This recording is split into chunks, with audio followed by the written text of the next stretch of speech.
وصلوا مسيرته يصلي على الناس بعد اللي برضو قاموا يصاور شيء أساسي ના તો દેશમાં ન તો વિદેશમાં આવો આઈડિયા કોઈ અજમાવ્યો હતો ન તો સાંભળ્યો હતો. આવો જ કંઈક ક્રાઇમનો ખોફનાક આઈડિયાનો ભંડાફોડ થયો છે. સામાન્ય રીતે બુટલેગરો છે તે દારૂ ઘુસાડવા માટે અલગ અલગ કિમિયા અલગ અલગ આઈડિયા છે તે અજમાવતા હોય છે, પરંતુ ક્રિમિનલો છે તે પણ ક્રાઇમ કરવા માટે અલગ અલગ ષડયંત્ર રચતા હોય છે, અલગ અલગ સાજિશ રચતા હોય છે અને અલગ અલગ આઈડિયા અજમાવતા હોય છે. આવો જ એક ખોફનાક આઈડિયાનો પર્દાફાશ થયો છે. જે ક્રિમિનલો છે તેને કંઈક એવો કાંડ કરી નાખ્યો છે જેને લઈને પોલીસ પણ ચોંકી ઉઠી હતી. તો આવો જાણીએ કોણ છે આ ક્રિમિનલો, આખરે તેનો એ આઈડિયા શું હતો અને કઈ રીતે એનો ભંડાફોડ થયો છે. આ તમામ મુદ્દે વાત કરીએ, વિડીયોની શરૂઆત કરીએ. આ ઘટનાની શરૂઆત થાય છે દિલ્હીના ગઢમુક્તેશ્વર બ્રિજઘાટથી. આ બ્રિજઘાટ શમશાન છે, ત્યાંથી આ સંપૂર્ણ ઘટનાની શરૂઆત થાય છે. શમશાનની અંદર 27 નવેમ્બર એટલે કે 2 દિવસ પહેલા એક કાર છે જે I-20 છે એ ત્યાં પહોંચે છે. આ સ્મશાન ઘાટ છે, ત્યાં અનેક ચિતાઓ છે તે રોજની માટે સળગતી હોય છે, કારણ કે તે ત્યાંનું વિખ્યાત છે. દૂર દૂરથી લોકો છે તે અંતિમ ક્રિયા કરવા માટે આ બ્રિજઘાટ સ્મશાન આવતા હોય છે. આવી જે કાર છે I-20 તે અહીંયા પર પહોંચે છે. આ કારની અંદર 4 લોકો હોય છે અને તે પણ આ સ્મશાને વિધિ કરવા માટે પહોંચે છે. આસપાસના વિસ્તારની અંદર અનેક લોકો હોય છે. ત્યાં જે સ્મશાનનો સ્ટાફ છે તે ત્યાં બ્રાહ્મણ છે, ત્યાં અન્ય સ્ટાફ છે જે લોકોની મદદ કરતા હોય છે. તો I-20 માંથી આ 4 લોકો આવે છે. જે 4 લોકો ઉતરે છે અને તે પણ અહીંયા પર વિધિ કરાવવા માંગતા હોય છે. 4 લોકો જે સ્મશાન આવે છે તે ત્યાંથી એક પોંચ ફળવે છે. ત્યારબાદ જે ચિતા હોય છે તેના માટે જે લાકડીઓ હોય છે એ લાકડીઓ ગોઠવવાની શરૂઆત કરે છે. જોકે આ 4 લોકોની સાથે અન્ય કોઈ હતું નહીં. સામાન્ય રીતે જે કોઈ ડેડ બોડીને લઈને આવતું હોય છે અંતિમ ક્રિયા માટે તો ઘણા બધા લોકો હોય છે. આ લોકો પણ ત્યાંથી પૂજાની વિધિ રસીદ ફળાવે છે, પૂજાપાઠનો જે સામાન લે છે, લાકડાઓ છે તે ખડકે છે અને ત્યારબાદ તે છે તે પોતાની કારની અંદર જ એ ઠાઠડી હોય છે વાંસની. આ વાંસની ઠાઠડીમાં જે ડેડ બોડી હોય છે કફનથી લીપટેલી, એ ડેડ બોડીને લેવા માટે જાય છે. આ સમગ્ર ઘટના જ્યારે બનતું હોય છે ત્યારે ત્યાં લોકો છે તે પણ જોતા હોય છે, કારણ કે જે વિધિ કરાવવાની હોય છે એ નહોતી કરવામાં આવી. ત્યાં સ્થાનિક જે બ્રાહ્મણો હોય છે, જે ત્યાંના જે કર્મચારીઓ હોય છે તે ત્યાં કરી દેતા હોય છે. આ સિવાય જે સ્ટાફ હોય છે તેની મદદ પણ લોકો લેતા હોય છે, પરંતુ આ જે 4 લોકો આવ્યા હતા તેને કોઈની મદદ નહોતી લીધી અને તે જ લોકો જે ડેડ બોડી હોય છે તેને સ્નાન પણ નહોતું કરાવ્યું. સામાન્ય રીતે એ સ્મશાન છે દિલ્હીના, ત્યાં સ્નાન કરાવવામાં આવે છે ડેડ બોડીને, ત્યારબાદ તેની પૂજા વિધિ થાય છે જે સ્થાનિક બ્રાહ્મણો હોય છે તેના દ્વારા, અને ત્યારબાદ તેની અંતિમ ક્રિયા થતી હોય છે, મતલબ કે મુખાગ્નિ આપવામાં આવે છે. પરંતુ આ લોકોએ આવું કશું નહોતું કર્યું. આવું જ એક ત્યાંનો સ્ટાફ છે જે સ્મશાનનો, તે આ સમગ્ર ઘટના છે તે જોતો હોય છે. અન્ય લોકો પણ જોતા હોય છે, કારણ કે ત્યાં ઘણા બધા લોકો હતા. આખરે સવાલો એ થતા હતા કે શું કારણે આ 4 લોકો છે ડેડ બોડી લઈને આવ્યા છે પરંતુ કેમ વિધિ નથી કરાવી. જ્યારે જે મૃતદેહને કફનમાં લીપટેલો લાવે છે ત્યારે તેને મુખાગ્નિ આપવા માટે ગાડીની બહાર કાઢવામાં આવે છે. ઠાઠડી છે તેને 4 લોકો કાંધ આપે છે, પરંતુ ત્યાં જે સ્મશાનનો સ્ટાફ હોય છે તે આ જોતો હોય છે ને તે પણ કાંધ આપવા માટે જાય છે, પરંતુ આ લોકો તેને રોકે છે. તો તે વ્યક્તિ કહે છે કે આ પુણ્યનું કામ છે ને તેને કરવા દેવું પડે, જેના કારણે આ વ્યક્તિને આખરે કાંધ આપવા માટે કહેવામાં આવે છે. અને જ્યારે તે કાંધ આપે છે ત્યારે તે ચોંકી જાય છે, કારણ કે જે ડેડ બોડી હતી એનો વજન સામાન્ય રીતે કોઈ પણ વ્યક્તિ હોય તો 30 થી 60 કિલો 70 કિલોનો હોય છે, જ્યારે તેના ડેડ બાદ એ વજન વધતો હોય છે. પરંતુ આ જે ડેડ બોડી હતી તે માત્ર 2 થી 2.5 કિલોની હતી, જેના કારણે આ સ્મશાનના સ્ટાફને શંકા ગઈ હતી કે આખરે આ કેવી ડેડ બોડી છે જેનો વજન જ નથી.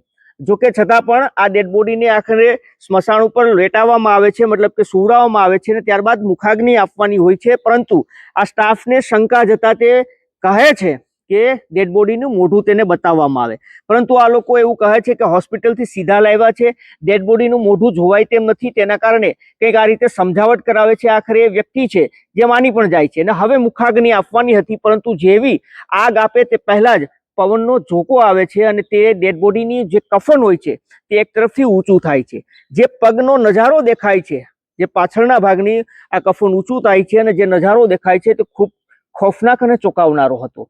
એ વ્યક્તિ જેણે જોયું હતું એને પગું દેખાય છે અને આ પગું છે તે કોઈ માણસના નહીં પરંતુ અન્ય પગ હોય તેવું લાગે છે, જેના કારણે તે કફન છે તે બોડી ઉપરથી ઉચકે છે અને ઉચક્યા બાદ ત્યાં જેટલા પણ લોકો હતા તે એકઠા થાય છે, કારણ કે એ ડેડ બોડીની જગ્યાએ હતું એક પૂતળું, જ્યાં પ્લાસ્ટિકનું પૂતળું હતું જેને મેનિક્વિન તરીકે પણ ઓળખવામાં આવે છે, જે શોરૂમની બહાર કપડાનો શોરૂમ હોય કે અન્ય શોરૂમ હોય ત્યાં એ પૂતળું હોય છે પ્લાસ્ટિકનું, તે લગાવવામાં આવતું હોય છે કપડાની બ્રાન્ડને પહેરાવીને.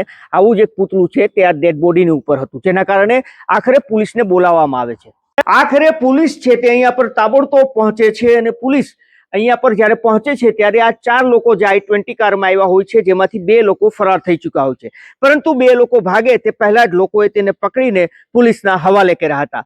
સામાન્ય રીતે પોલીસને પણ એવું લાગતું હતું કે કોઈ ડેડ બોડી હોય છે જેને અંતિમ ક્રિયા માટે લાવવામાં આવતી હોય છે, પરંતુ આ કેસ છે તે પોલીસ માટે પણ પેચીદો હતો, કારણ કે ડેડ બોડીની જગ્યાએ હતું પ્લાસ્ટિકનું પૂતળું, જેના કારણે પોલીસ આ લોકોની તપાસ શરૂ કરે છે. જો કે આ લોકોએ કોઈ ક્રાઇમ નહોતો કર્યો, પરંતુ જરૂરથી લોકોની શ્રદ્ધાને ઠેસ પહોંચે તેવું જરૂરથી કામ કર્યું હતું, કારણ કે ક્રાઇમ નહોતો, જેના કારણે પોલીસ પણ એ વિચારતી હતી કે આ કેસને આખરે કઈ રીતે લેવો. આખરે પોલીસ છે તે આ બંને લોકોની પૂછપરછ કરવાનું નક્કી કરે છે અને આ પૂછપરછમાં જે ખુલાસા થાય છે તે ખૂબ જ ચોંકાવનારા અને ખોફનાક હોય છે.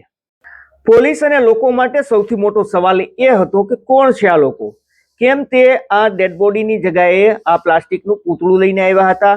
આ લોકો આખરે તાંત્રિક વિધિ માટે, ભૂત પ્રેત માટે કે અન્ય કોઈ વિધિ માટે આવ્યા હતા, આ સૌથી મોટો સવાલ હતો. આખરે પોલીસ પૂછપરછમાં સમગ્ર મામલે ખુલાસા થાય છે. પોલીસ છે તે આખરી રીતે પૂછપરછ કરે છે તો જાણવા મળે છે કે આ જે કમલ નામનો માણસ છે, કમલ સોમાની, આ વ્યક્તિ પોતાના 3 મિત્રો સાથે આ i20 કાર લઈને અહીંયા પર પહોંચ્યો હતો. તેણે અંશુન નામના એક વ્યક્તિ છે જેની રસીદ છે તે સ્મશાનમાંથી ફડાવી હતી. આ રસીદ જ્યાં જે પણ વિધિનો માલ લીધો હતો, આ સ્મશાને જ્યારે પણ કોઈ ડેડ બોડીને આગ આપવા માટે જાય છે, અંતિમ ક્રિયા માટે જાય છે, તો સ્મશાનેથી એક રસીદ ફડાવવાની હોય છે અને આ અંશુન નામના વ્યક્તિના નામે આ રસીદ ફડાવી હતી, જેના કારણે પોલીસને એવું લાગ્યું હતું કે આખરે આ અંશુન કોણ છે અને તેની સાથે શું થયું છે, કેમ તે અંશુની ડેડ બોડી નથી પરંતુ અંશુના નામનું આ રસીદ છે તે આ લોકોએ ફડાવી છે. આખરે આ લોકોનો પ્લાન શું છે અને શું કરવા માંગે છે એ મુદ્દે પણ પોલીસે આગળ તપાસ શરૂ કરી હતી અને પૂછપરછ છે તે શરૂ કરી. કમલ સોમાનીની પૂછપરછમાં પોલીસને જાણવા મળ્યું કે તેની દિલ્હીના કરોલબાગમાં એક ડ્રાયફ્રૂટની દુકાન છે જે ભૂતકાળમાં હતી. તેના પિતા આ દુકાન ચલાવતા હતા અને ખાસું એવું તેનું આસપાસના વિસ્તારમાં પણ નામ હતું. આ જ દુકાનની અંદર એક બિહારનો નીરજ કરીને યુવાન છે જે કામ કરતો હોય છે અને આ નીરજના ભાઈ અંશુન, જે નીરજનો મોટો ભાઈ હોય છે, જે બિહાર રહેતો હોય છે અને તે પણ અહીંયા પર ઘણી વખત તે દુકાન ઉપર પોતાના ભાઈને મળવા માટે આવતો હોય છે. આ દુકાન સારી ચાલતી હોય છે. હવે નીરજનો ભાઈ અંશુન છે જે મોટો છે પરંતુ તે બેરોજગાર હતો. તેણે આ ડ્રાયફ્રૂટના માલિક છે જે કમલ સોમાની, તેના પિતાને કીધું કે તેને દિલ્હીમાં નોકરી કરવી છે, પરંતુ તેને કોઈ ઓળખતું નથી, જેથી કરીને તેને આધાર કાર્ડ અને પાન કાર્ડ જોઈએ છે દિલ્હીનું અને તેને એડ્રેસ જોઈએ છે, તો મદદ કરો. આ લોકોએ પણ તેને કીધું કે ઠીક છે, મારા ઘરનું એડ્રેસ છે તે આપ આપી દો અને અહીંયા પર નોકરી માટે આપ આવી શકો છો. અંશુન છે તે આધાર કાર્ડ અને પાન કાર્ડ બનાવે છે એ એડ્રેસ ઉપર, કમલ સોમાનીના ઘરના એડ્રેસ ઉપર, મતલબ કે ત્યાં જ રહે છે તેવું. અને સમય થોડો વીતે છે. આ જે કમલ સોમાની છે તેના પિતાનું અવસાન થાય છે અને ત્યારબાદ એ કર્જામાં ડૂબી જાય છે, એની દુકાન બંધ થઈ જાય છે. નીરજ છે તે બિહાર જતો રહે છે અને તેનો ભાઈ અંશુન છે એ પણ ત્યારબાદ બિહાર જતા રહે, પરંતુ કરજનો બોજો છે તે વધતો રહે છે. અને બીજી તરફ કમલ સોમાની છે તે હવે કઈ રીતે કર્જમાંથી બહાર નીકળવું, કઈ રીતે પૈસા કામવા, એના માટે એ કંઈ સૂઝતું નહોતું, જેના કારણે તે અલગ અલગ આઈડિયા છે અજમાવતો હોય છે. પરંતુ એક દિવસ તેના ઘરની અંદર એ કબાટમાં આ જે અંશુન છે તેનું આધાર કાર્ડ અને પાન કાર્ડ પડ્યું હોય છે. તેને આઈડિયા આવે છે અને એ આધાર કાર્ડ અને પાન કાર્ડ ઉપર તે એક 50 લાખનો પ્રાઇવેટ કંપનીનો વીમો છે તે કઢાવે છે અંશુનના નામનો. અંશુનને કોઈ પણ જાણકારી નથી હોતી, પરંતુ આ વીમાની જે રકમ આવે છે જ્યારે અંશુન હયાત ન હોય ત્યારે જે મળવાની હોય છે, એનો જે દાવેદાર છે તે કમલ સોમાની છે. તેણે આ વીમો કઢાવ્યો અને ત્યારબાદ હવે તેને કામ હતું અંશુનના મોતનું અથવા તો કોઈ પણ રીતે તેના ડેથ સર્ટિફિકેટનું. નીરજ છે તે અંશુનને મારવા નહોતો માંગતો, એટલું જ નહીં, તે માત્ર પોતાના વીમાની રકમ મેળવવા માંગતો હતો, જેના કારણે એક દિવસ તે બજારમાંથી પસાર થાય છે અને ત્યાં તેને એક દુકાન ઉપર આ પ્લાસ્ટિકના પૂતળા છે જે દેખાય છે, જેના કારણે તે એક નાનું પૂતળું અને 2 મોટા પૂતળા ખરીદી કરે છે અને ખરીદ્યા બાદ તેને સ્મશાને અંતિમ વિધિ કરીને અંશુનનું નામ લખીને આ પૂતળા છે તેને અગ્નિદાહ આપે છે અને અગ્નિદાહ આપ્યા પછી તેનો જે પ્લાન હતો એ રસીદ, સ્મશાનની રસીદ પરથી તે સરકારી ઓફિસે જઈને આ રસીદના આધારે અંશુનનું ડેથ સર્ટિફિકેટ તૈયાર કરવાનો હતો.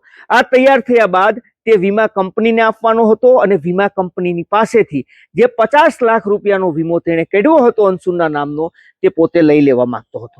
તો કંઈક આ ધાસુ અને જોરદાર પ્લાન છે તે બનાવ્યો હતો, કારણ કે શાયદ આવો પ્લાન છે તે પહેલા કોઈએ કાં તો જોયો નહોતો, ક્યાં તો સાંભળ્યો નહોતો, કાં તો વિચાર્યો નહોતો. અત્યાર સુધી ઇન્ડિયા હોય કે વિદેશ હોય, ક્યાંય પણ ઓફિશિયલી કોઈ વ્યક્તિએ આવો કાંડ કર્યો હોય તેવી જાણકારી હજુ સુધી નથી મળી. પરંતુ આ ધાસુ પ્લાન છે તે સક્સેસ હોય છે.